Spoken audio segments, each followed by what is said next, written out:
Bonjour à tous, bienvenue dans cette nouvelle vidéo du YouTube Challenge 30 jours pour une prise de parole en public réussie. Aujourd'hui, je souhaitais te parler des points de vue divergents. Je t'explique tout de suite ce que ça a à voir avec la prise de parole. Bonjour à toi qui suis ce challenge 30 jours pour une prise de parole en public réussie. Aujourd'hui, sujet un petit peu différent, le fait d'avoir un point de vue divergent de son interlocuteur. Pourquoi est-ce que je voulais vous parler de ça ? Parce que je trouve qu'il est important, en général, quand on n'est pas à l'aise avec le fait de parler avec quelqu'un d'autre, le fait de s'exprimer, de développer des idées, dès qu'on se retrouve confronté à une personne qui n'a pas les mêmes idées que nous, qu'est-ce qu'on fait ? On se referme, on coupe court à la conversation, ce qui peut paraître parfois très froid, et alors les gens se disent « tiens, il y a un souci », ou parfois je trouve moi personnellement, à titre personnel, ça très dommage parce qu'il y a un échange de points de vue qui n'est pas fait et personnellement, c'est vraiment un point de vue personnel que je vous partage là, mais personnellement, moi je trouve que la richesse d'une conversation et d'une discussion, elle est justement dans le fait qu'on ne soit pas nécessairement d'accord. Moi je suis contente de ne pas toujours être d'accord avec mes vrais amis parce que je sais que je peux discuter avec eux de tout ça et que c'est là où je vais m'enrichir d'eux parce que parfois, je vais ne pas être d'accord avec eux, mais aussi parfois, je vais me dire « Ah tiens, ça c'est un point de vue auquel je n'aurais pas pensé de moi-même. » Et c'est vrai, il y a quelque chose à aller chercher là. Donc, vraiment, si vous êtes comme moi et que vous pensez qu'il y a de la richesse dans le fait d'avoir un point de vue divergent, il faut pouvoir amener la conversation dans un but positif. Et ici, c'est ce que je voulais vous expliquer et vous donner quelques pistes pour vraiment amener cette conversation dans un but positif.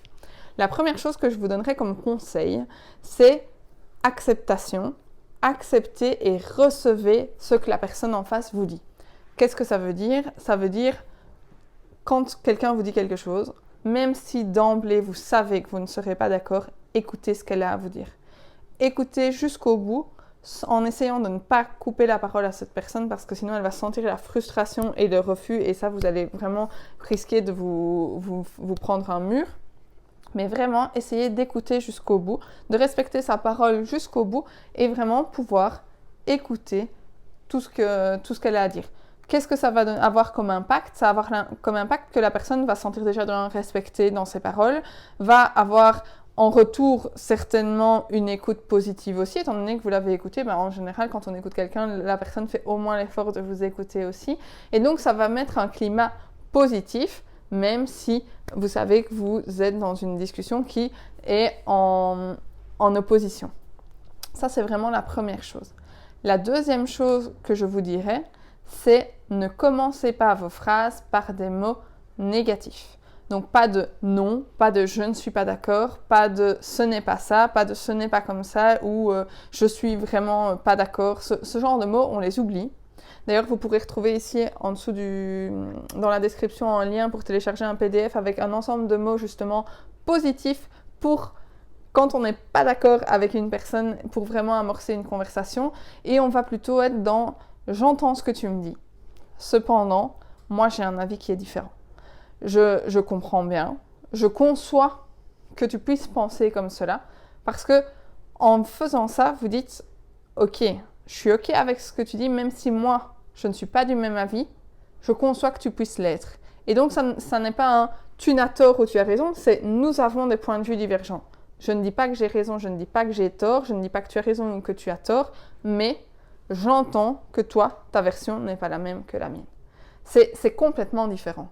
C'est vraiment complètement différent parce que si vous avez quelqu'un qui vous dit « non, tu as tort, non, j'ai raison », on ne sait pas aller plus loin. Si on dit « j'entends que toi, ta vision des choses, elle est comme ça », moi, elle est différente.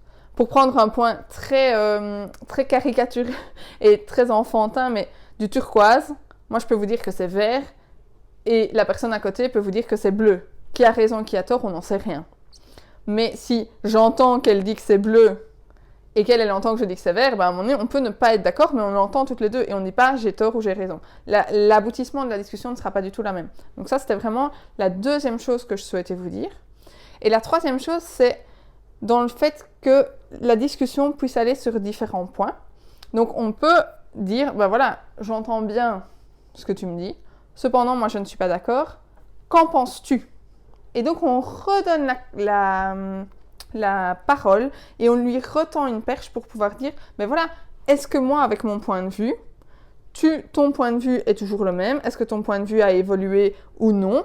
Et donc, ça peut amener à une discussion hyper intéressante parce que moi, par exemple, j'ai déjà eu des conversations où de base, j'étais braquée en me disant je suis pas du tout d'accord. Et puis quand on me dit qu'en penses-tu? Oui, c'est vrai que de ça ou de ça, il y a peut-être à prendre et au final, est-ce que tu as déjà fait ça? Est-ce que tu en es sûr? D'où vient cette idée? Et on cherche un petit peu plus. Et le fait vraiment de chercher à aller au bout de la conversation sans chercher à avoir raison ou tort, mais plutôt être dans l'échange de points de vue, ne va pas du tout vous mener au même aboutissement. Donc c'est vraiment les 3 choses que je voulais vous dire. C'était vraiment accepter, ne vous braquez pas et ne donnez pas des mots qui sont négatifs. Si vous ne voyez pas les mots que vous pourriez dire, je vais vraiment vous mettre une liste avec l'ensemble des citations, l'ensemble des choses qu'on peut donner et qu'on peut dire pour vraiment ne pas aller braquer la personne. Et ensuite, redonner la parole à cette personne pour ne pas qu'elle ait l'impression non plus de terminer avec juste votre point de vue, mais que la conversation se termine plutôt sur un échange et de dire, voilà, personne n'a tort ou n'a raison, mais on a des points de vue divergents.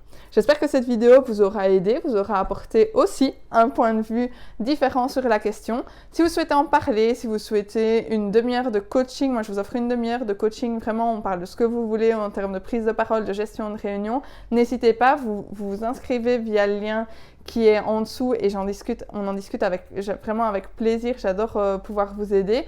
Sinon, on se retrouve demain pour une nouvelle vidéo.